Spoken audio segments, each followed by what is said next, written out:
नमस्कार, उत्तराखंड की खबरों के साथ मैं हूं मनोज मानस। खबरों का रुख करेंगे उससे पहले देख लेते हैं इस वक्त के अहम हेडलाइंस। राज्यपाल गुरमीत सिंह ने सीएम धामी से शिष्टाचार भेंट की। सीएम धामी ने प्रदेश के विकास को गति देने के लिए समन्वय पर हुई चर्चा। गदरपुर विधायक अरविंद पांडे को मिले नोटिस के बाद विवाद। महापौर दीपक बाली ने पांडे की निष्ठा पर उठाए सवाल। गगन कंबोज ने बाली के खिलाफ खोला मोर्चा। देहरादून में जिला युवा आदान प्रदान कार्यक्रम का शुभारंभ 24 से 28 जनवरी तक चलेगा। कार्यक्रम उधम सिंह नगर के 37 शिवालय रहबाग। सचिव आपदा प्रबंधन ने राज्य में बारिश बर्फबारी की समीक्षा की। अधिकारियों को अलर्ट मोड पर रहने के निर्देश दिए।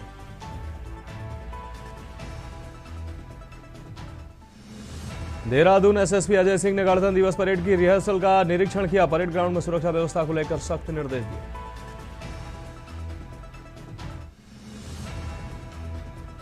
और उत्तराखंड में आज भी बिगड़ा रहेगा मौसम। हल्की बारिश और बर्फबारी की संभावना। मौसम विज्ञान केंद्र ने जारी किया पूर्वानुमान।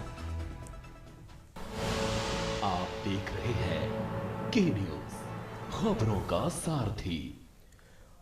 और अब खबरें विस्तार से। हम खबर से बुलेटिन की शुरुआत करेंगे। खबर देहरादून से, जहां राज्यपाल गुरमीत सिंह से मुख्यमंत्री धामी ने शिष्टाचार भेंट की है। लोक भवन में यह मुलाकात हुई है। इस दौरान राज्य के समग्र विकास पर चर्चा हुई है। इसके साथ ही समसामयिक मुद्दों पर राज्यपाल और सीएम के बीच विचार विमर्श हुआ है। आपको बता दें, जन कल्याणकारी योजनाओं के प्रभावी क्रियान्वयन पर जोर, प्रदेश के विकास को गति देने के लिए समन्वय पर भी बातचीत हुई है। भविष्य की विकास रणनीतियों पर भी अहम बातचीत की जानकारी सामने आ रही है।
मुख्यमंत्री पुष्कर सिंह धामी ने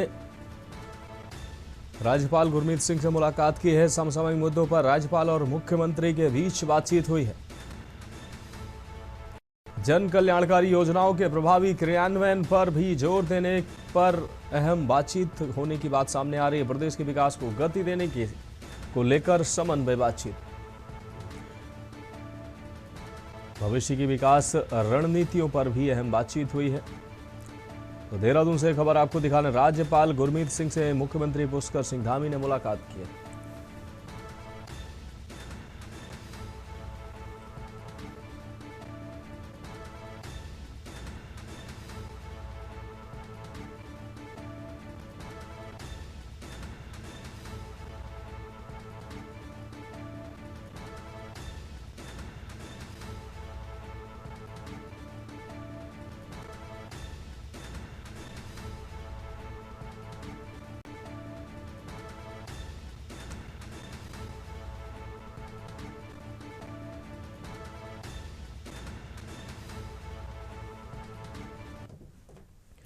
अब बढ़ेंगे अगली खबर की ओर। देहरादून से अहम खबर, जहां एसएसपी अजय सिंह ने किया निरीक्षण। गणतंत्र दिवस परेड की रिहर्सल का किया है निरीक्षण। परेड ग्राउंड में सुरक्षा व्यवस्था को लेकर सख्त निर्देश दिए हैं। विशिष्ट अतिथियों की सुरक्षा को प्राथमिकता देने के निर्देश दिए गए हैं। आपको बता दें, प्रवेश बिंदुओं पर ज्वलनशील सामग्री पर प्रतिबंध रहेगा। परेड में सेना, सीआरपीएफ, आईटीबीपी सहित 10 प्लाटून लेंगे हिस्सा।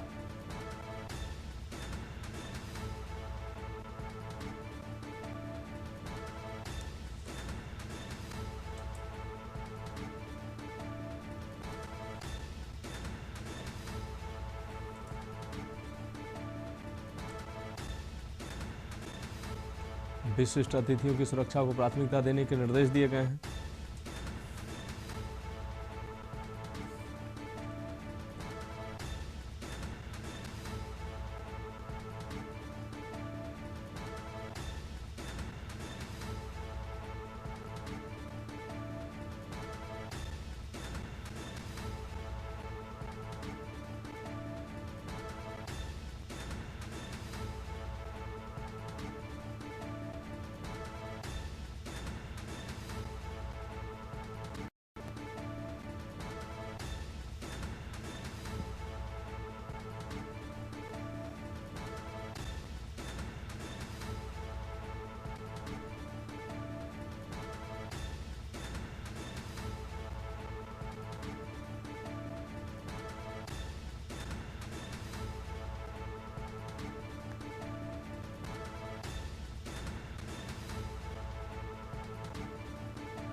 अब बढ़ेंगे अगली खबर की ओर। देहरादून से अब खबर उत्तराखंड में आज भी बिगड़ा रहेगा मौसम। पर्वतीय क्षेत्रों में आज बिगड़ा रहेगा मौसम का मिजाज। हल्की बारिश और बर्फबारी की संभावना है। मौसम विज्ञान केंद्र ने जारी किया पूर्वानुमान। उत्तरकाशी चमोली में बारिश बर्फबारी के आसार। बागेश्वर पिथौरागढ़ में बारिश और बर्फबारी के आसार। तो उत्तराखंड में आज भी बिगड़ा रहेगा मौसम।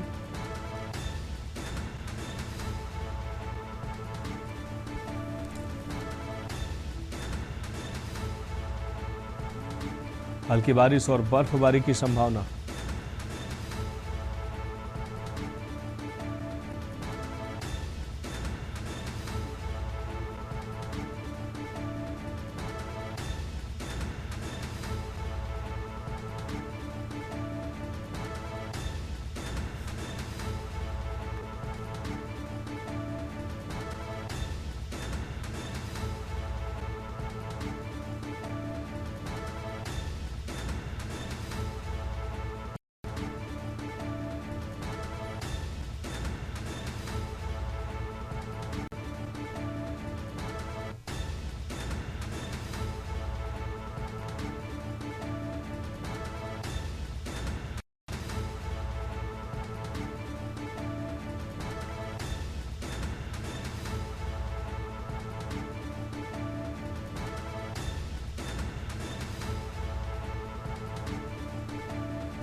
अब रुक करेंगे अगली खबर का। खबर देहरादून से, जहां चारधाम यात्रा को लेकर स्वास्थ्य व्यवस्थाओं को और सुदृढ़ करने के उद्देश्य से देहरादून में चिकित्सा स्वास्थ्य मंत्री डॉक्टर धन सिंह रावत की अध्यक्षता में एक समीक्षा बैठक आयोजित की गई।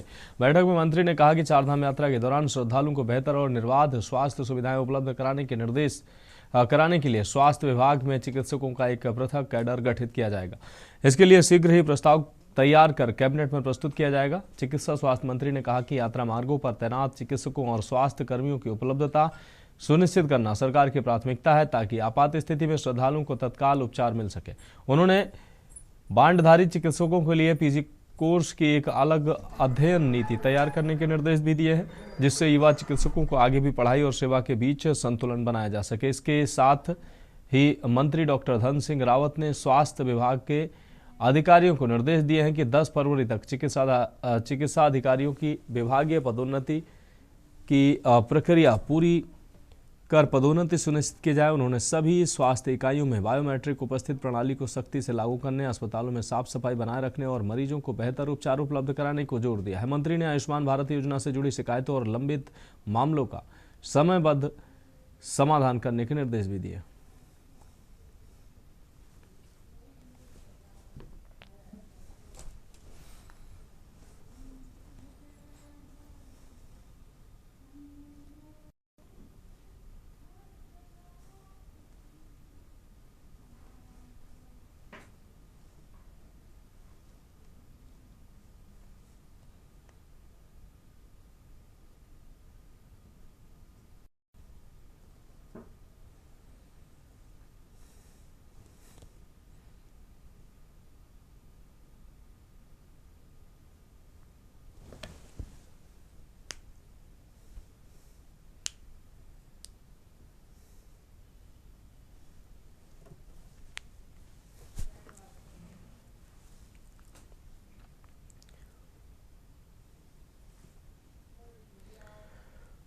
अगली खबर देहरादून से, जहां मेरा युवा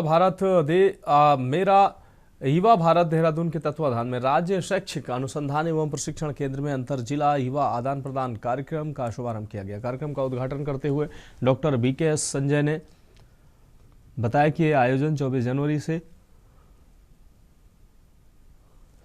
28 जनवरी तक चलेगा। इस कार्यक्रम में उधम सिंह नगर जिले के 37 युवा प्रतिभागी हिस्सा ले रहे हैं। डॉक्टर संजय ने कहा कि यह कार्यक्रम एक भारत श्रेष्ठ भारत थीम पर आधारित है, जिसका मुख्य उद्देश्य युवाओं के बीच सांस्कृतिक आदान प्रदान, आपसी संवाद और राष्ट्रीय एकता की भावना को मजबूत करना है।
फिलहाल खबरों में वक्त एक ब्रेक का, जल्द आगे।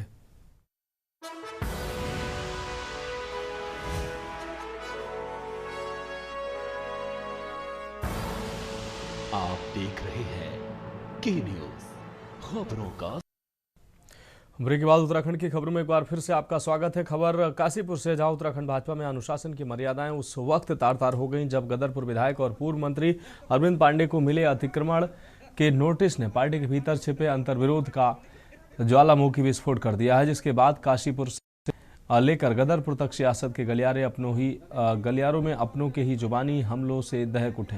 इस सियासी घमासान में काशीपुर के महापौर दीपक बाली ने मोर्चा संभालते हुए सीधे अरविंद पांडे की भाजपा के प्रति निष्ठा और वफादारी को ही कटघरे में खड़ा कर दिया। लेकिन इस विवाद ने तब और भी नाटकीय मोड़ ले लिया जब पूर्व विधायक प्रत्याशी गगन कंबोज ने महापौर बाली के खिलाफ ही ताल ठोक दी और उनके आरोपों का जवाब बड़े ही विस्फोटक अंदाज में देते हुए खुद की गलतियों को पाप करार दिया।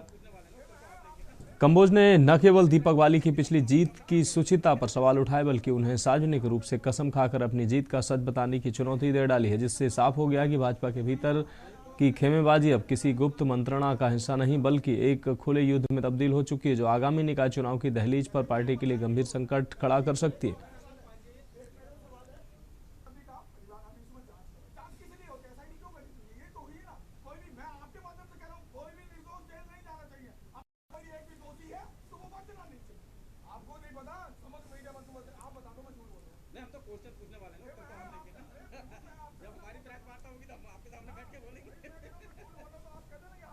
कि अरविंद पांडे जी कसम खाएं कि उन्होंने उन सांसदों को रोकने के लिए फोन किया या आने के लिए, और वो बार बार प्रेस में अपनी कह रहे थे मुझे जनता ने चुना है, मुझे जनता ने चुना है।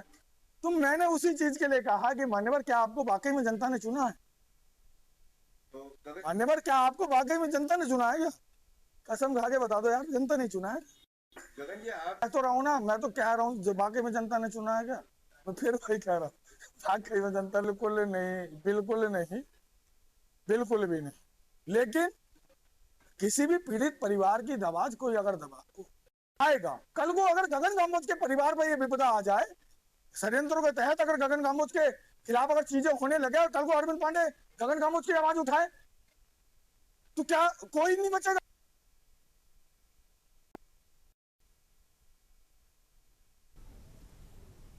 बढ़ेंगे अगली खबर की ओर। खबर देहरादून से है, जहां समान नागरिक संहिता यूसीसी की पहली वर्षगांठ के अवसर पर जिले भर के शासकीय एवं अशासकीय विद्यालय में कई शैक्षणिक और रचनात्मक प्रतियोगिताओं का आयोजन किया गया। इस अवसर पर विद्यार्थियों में खासा उत्साह देखने को मिला।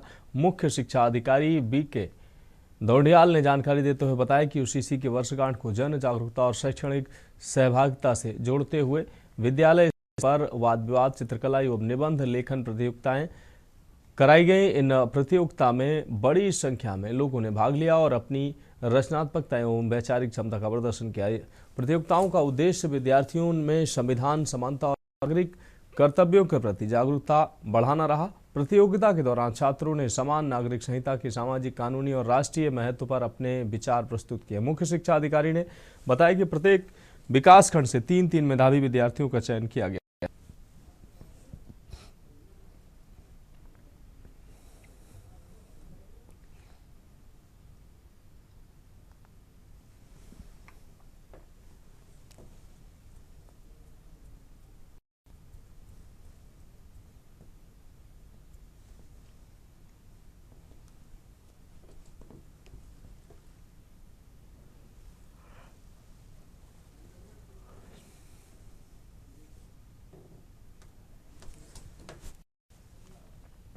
अगली खबर देहरादून से है, जहां न्यूज़पेपर एसोसिएशन ऑफ इंडिया की ओर से एक प्रेस वार्ता का आयोजन किया गया, जिसमें संगठन के विस्तार और उत्तराखंड इकाई के गठन की जानकारी दी गई। इस दौरान शिल्पा भट्ट बहुगुणा को न्यूज़पेपर एसोसिएशन ऑफ इंडिया की उत्तराखंड प्रदेश इकाई का अध्यक्ष नियुक्त किए जाने की घोषणा की गई है।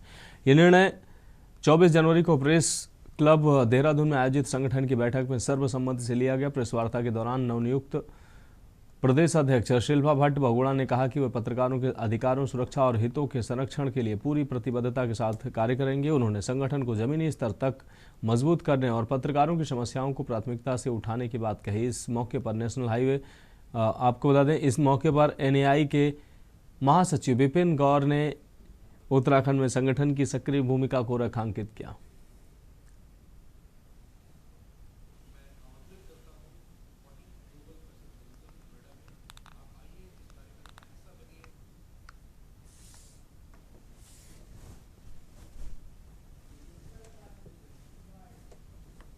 आज का हमारा जो प्रेस कॉन्फ्रेंस था वो दो मुद्दों पे था। एक तो ये था कि उत्तराखंड में हमारा न्यूज़पेपर्स एसोसिएशन ऑफ इंडिया की जो राज्य इकाई थी वो पिछले 4 साल से भंग पड़ी थी, उसको हमने दोबारा शुरू किया है, जिसमें कि हमने शिल्पा भट्ट बहुगुणा जी हैं, इनको हमने राज्य का अध्यक्ष चुना है। और जो एक्टिविटीज़ हम लोग चाह रहे थे पत्रकारों के लिए, हमने पहले भी सीएम साहब को एक पत्र दिया था जिस पे कोई काम नहीं हुआ है, जिसमें मुख्य बातें थी पत्रकारों की पेंशन स्कीम, जो डिजिटल मीडिया के पत्रकार हैं उनका एक्रेडिटेशन को होना, जो डिजिटल मीडिया है या छोटे समाचार पत्र हैं उनको डायरेक्ट मंत्रालयों से एडवर्टीजमेंट के लिए, पत्रकारों के लिए हेल्थ इंश्योरेंस, पत्रकारों के लिए जीवन सुरक्षा चक्र कम से कम 20 लाख रुपए का राज्य सरकार की तरफ से हो। तो ये सब मुद्दे थे हमारे, जिनको लेके हमने प्रेस कॉन्फ्रेंस करी थी। और हम चाहते हैं कि उत्तराखंड के पत्रकारों को भी वो सब लाभ मिले जो दूसरे राज्य के पत्रकारों को मिले हैं।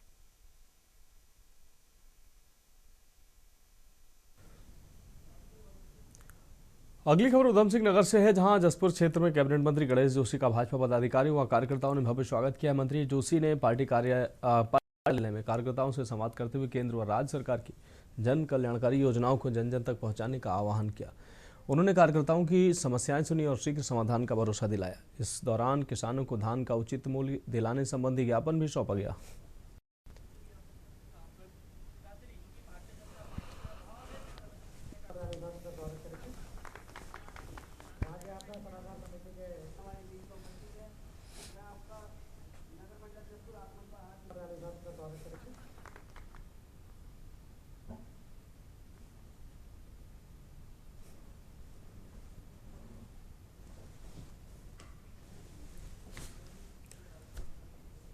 फिलहाल उत्तराखंड की खबरों में अभी के लिए मेरे साथ इतना ही। मुझे दीजिए इजाजत और आप देखते रहिए के न्यूज़ इंडिया।